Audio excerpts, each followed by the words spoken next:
The Council of the Stars had convened for over 1,000 cycles without fear, without shock, and without true surprise. From crystalline thrones and floating light dais, representatives of 100 civilizations observed the galaxy as detached custodians. Wars came and went, empires rose and burned out, and nothing truly threatened the balance they enforced. Humanity had once been filed as a developing species, aggressive but fragile, inventive but limited. They burned fossil fuels, split atoms, and dreamed loudly of the stars. When they first reached faster than light travel, the Council classified them as interesting but manageable. Then the outer listening arrays went silent.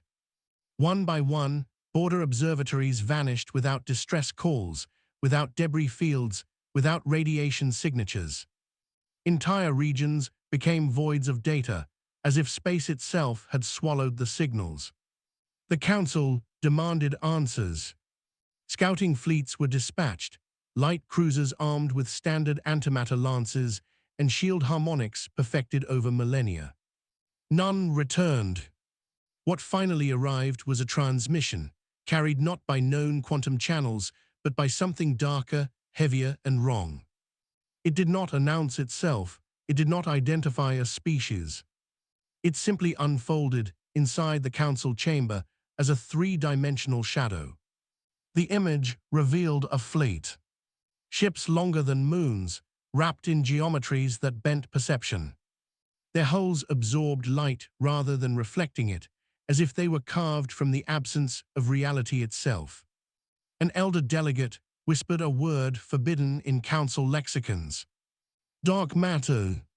Humanity had not merely learned to observe it. They had learned to shape it, to cage it, to weaponize it. The shadow image shifted, revealing human vessels emerging from folds in space without transition or energy flare.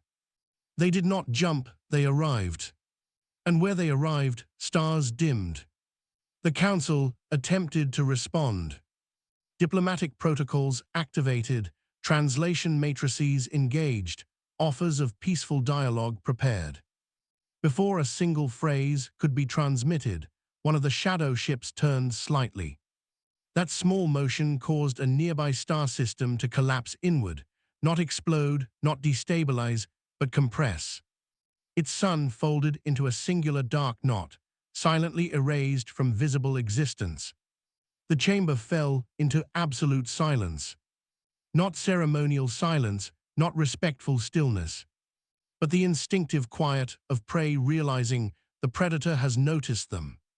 And then the message finally came, carried on gravitational waves that rattled the very bones of the Council world. Humanity has entered the war phase. Stand down or be removed. Emergency assemblies followed across every allied system. The Council scrambled ancient contingency plans, many of which had never been tested. For the first time in recorded galactic history, fear became policy.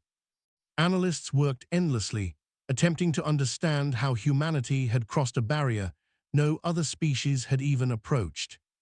Dark matter was not just dangerous, it was untouchable. It passed through normal matter, ignored electromagnetic fields, and resisted containment.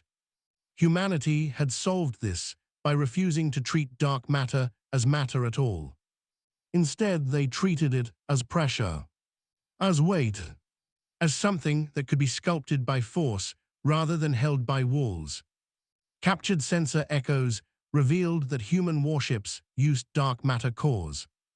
Artificial gravity wells spun and compressed invisible mass until it obeyed.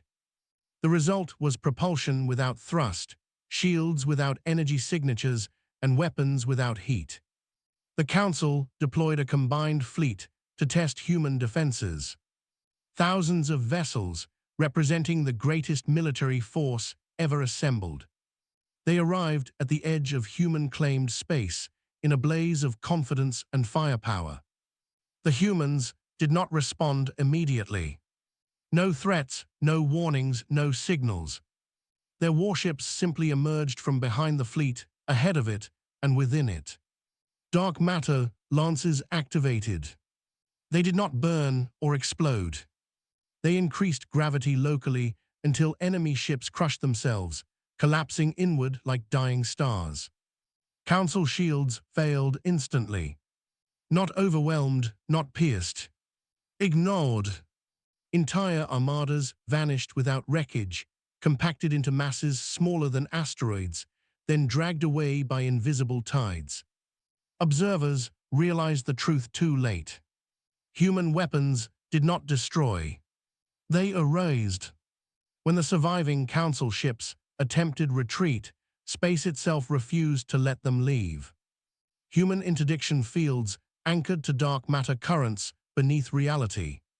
There was nowhere to jump, nowhere to run. A single human vessel transmitted calmly. This is a demonstration. Further resistance will be considered consent to extinction. The fleet withdrew what remained of itself. And for the first time since its founding, the Council of the Stars accepted that it was no longer the most powerful force in the galaxy.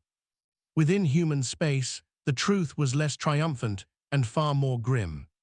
Humanity had not sought domination. They had sought survival. Decades earlier, before the Council ever noticed their progress, humanity discovered something else hiding in dark matter flows. Structures, patterns, entities older than stars, feeding on civilizations that grew too loud. Humanity learned the cost of being visible. Entire colonies vanished, consumed by things the Council had never detected. Requests for aid were sent and ignored, classified as local anomalies. So humanity adapted. They learned to hide inside the dark, to weaponize the very substance those ancient predators used to travel. Their warships were not built for conquest. They were built as armor, each one a fortress against extinction. When the Council fleets approached human space, humanity saw only another indifferent power willing to watch them die.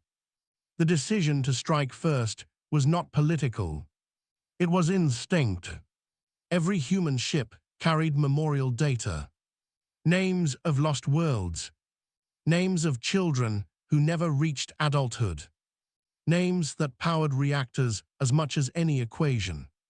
The Dark Matter Warships were humanity's answer to a universe that only respected force. And they intended to make that lesson permanent.